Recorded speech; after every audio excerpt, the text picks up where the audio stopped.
Yeah. Jā. Kas dod mieru tevai dvēselē? Kas dod mieru tevai dvēselē? Ik rītu, kad tu pamosties, kad tu atver savas acis, pie spoguļa, kad pietuvojies, ieraugi pats sevi.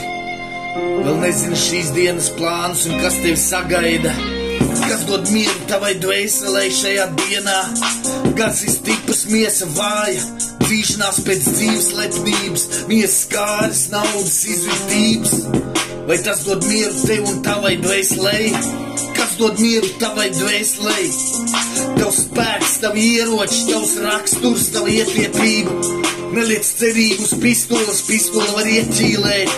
Tāpat kāds stiprāks par tevi kaut kur ir, miesa ir vāja. Yeah. Pienāk piekdienas, sestdienas, tu dzer, tu reibsti, tu trako, tu skrien, līdz tu krīti. Tu es nespēju atšķirt, kur ir vakari, kur rīti. Miesas kārība, acu kārība, dzīves lepnība, izvirtība. Tas viss nāk no tumsas eņģeļa Lucifera, yeah. Jo to cēlonis viņš ir. Kas dod mieru tev un tavai dvēselē šajā dienā? Vai tas ir velns vai Dievs, kam sako tu ikdienas? Jo tavas šodienas izvēles noteiks, kas tu esi un kur tu būsi. Ar ko tu staigā savās izvēlēs ikdienas, velnu vai Dievu. Tas ir atkarīgs no tevis.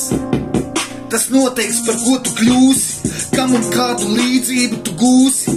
Tavas domas un izvēles tevi veido, par ko tu kļūsi.